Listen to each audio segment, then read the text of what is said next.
kos produk jadi dan aliran kos produk terjual. Di sini ada akunnya masing-masing, akun bahan baku, akun tenaga kerja langsung, akun overhead pabrik. Kemudian ketiga elemen ini akan berpindah ke akun produk dalam proses. Dari akun produk dalam proses mengalir ke akun produk jadi, dan yang terakhir kos produk terjual. Oke, lanjut.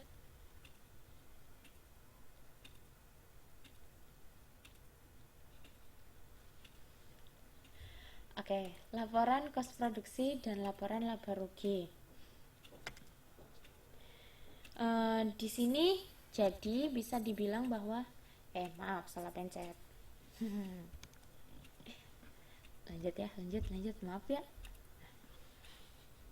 Untuk laporan kos produksi dan laporan laba rugi. Nah, sebelum kita membuat laporan laba rugi, kita harus membuat laporan kos produksi terlebih dahulu.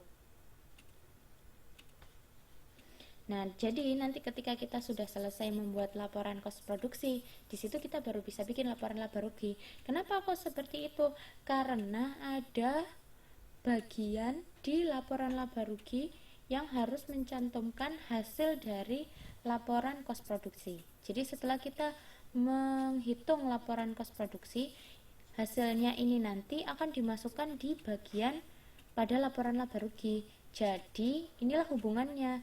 Kita tidak akan pernah bisa membuat laporan laba rugi ketika kita tidak menyelesaikan atau kita tidak berhasil membuat laporan kos produksi. Seperti itu.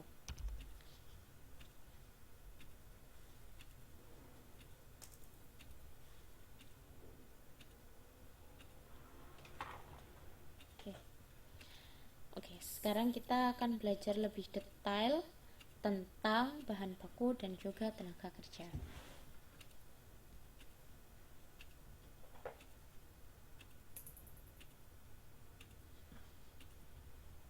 Oke, yang pertama tentang bahan baku.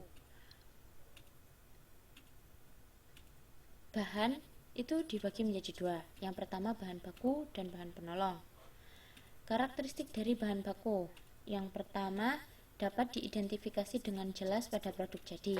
Yang kedua, dapat secara mudah dilacak pada produk. Dan yang ketiga, memiliki jumlah proporsi kos yang signifikan pada kos produksi.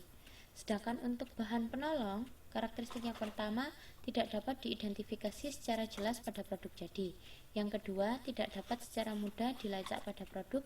Dan yang ketiga, memiliki jumlah proporsi kos yang tidak signifikan.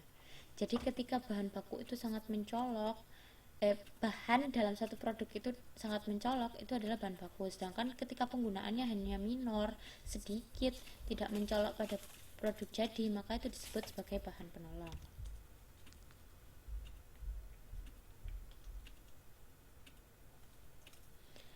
Nah, di sini terdapat alur pengadaan bahan. Ketika kita akan ada pengadaan bahan, yang pertama kita harus mengisi formulir kebutuhan bahan. Setelah mengisi formulir kebutuhan bahan, nanti kita masuk ke departemen penganggaran. Di sini mereka akan mengevaluasi dan mencoba untuk mengeluarkan uang agar kita bisa membeli bahan-bahan tersebut. Kemudian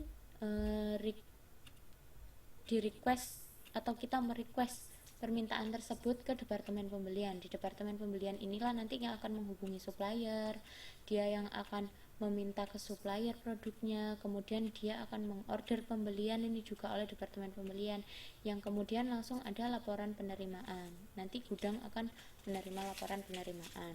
Itulah alur-alur pengadaan bahan. Nah, di sini yang lebih rincinya lagi. Jadi pertama bagian gudang meminta pembelian bahan ke departemen pembelian. Nah, nanti departemen pembelian akan melakukan order pembelian ke pemasok. Di saat itu juga departemen akuntansi akan memberikan uang atau mengeluarkan dana untuk melakukan order pembelian tersebut.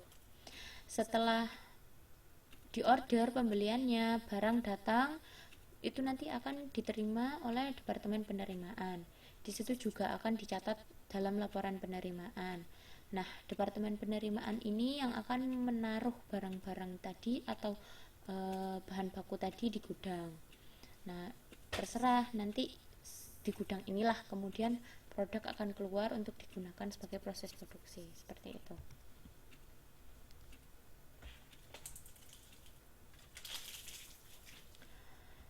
Nah, untuk penggunaan bahan, prosesnya kita harus melengkapi pertama kali permintaan bahan. Kita meminta bahan ke gudang. Kita request, kita butuh bahan ini, kita meminta ke gudang. Nah, di saat itu kita harus mengisi kartu bahan ketika kita akan meminta bahan-bahan ke gudang.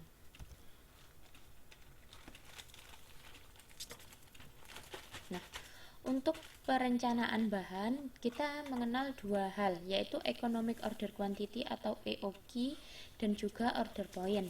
Nah, kalau Economic Order Quantity ini semacam kita kan akan dihadapkan pada trade-off. Biasanya kalau kita membeli bahan-bahan kan ketika kita membeli bahan-bahan itu dalam jumlah yang besar, tentu kita akan mendapatkan potongan dari supplier. Kita bisa lebih murah dapat bahan bakunya dari supplier. Tapi kalau kita terlalu banyak juga membeli bahan baku, nanti kan kita juga malah nambah biaya gudang karena kita harus menyimpan bahan di gudang. Belum lagi terus kalau misalkan bahannya itu kadaluarsa kan juga membahayakan buat kita. Jadi ada baiknya kita harus mengestimasi di titik mana itu yang benar-benar optimum, dalam arti kita tidak terlalu banyak membeli bahan maupun kekurangan bahan baku juga, seperti itu. Sedangkan untuk order point di sini adalah menghitung kapan sih waktu yang tepat bagi kita untuk membeli bahan baku agar tidak terlalu cepat ataupun malah kita terlalu lambat membeli bahan baku sehingga ada shortage di situ.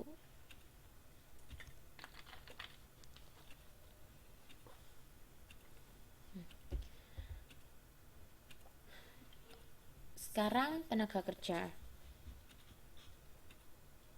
Nah, tenaga kerja juga dibagi menjadi dua, yaitu tenaga kerja langsung dan tenaga kerja tak langsung.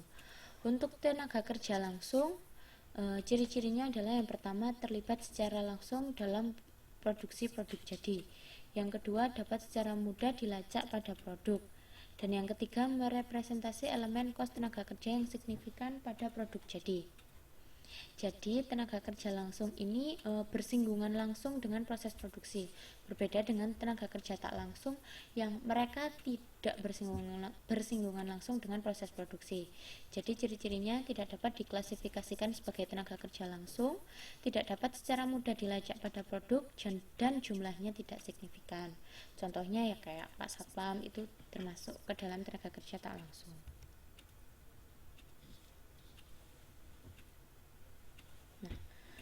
Ketika kita akan menggaji suatu tenaga kerja itu tidak bisa secara langsung kita mengeluarkan uang begitu mudahnya, tetapi karyawan harus melengkapi kartu jam kerja dan kartu jam pekerjaan.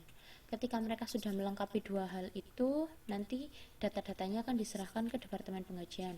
Departemen Penggajian akan melakukan perhitungan gaji dan upah untuk setiap tenaga kerjanya, dan kemudian nanti data-data tersebut diserahkan ke Departemen Kos, dan Departemen Kos lah yang memiliki otoritas untuk mengalokasikan kos tenaga kerja dan menyusun laporan kos. Ya, sekian, terima kasih materi dari saya. Maaf kalau saya harus rekam ulang karena yang kemarin rekamannya jelek banget, suaranya menggema dan gak jelas. Nanti kalau memang ada pertanyaan atau ada hal-hal yang kurang jelas dan butuh untuk dijelaskan lebih, silahkan hubungi saya. Untuk modul atau materi yang kali ini untuk pertemuan kedua cukup sampai di sini. Atas perhatiannya, terima kasih. Wassalamualaikum warahmatullahi wabarakatuh.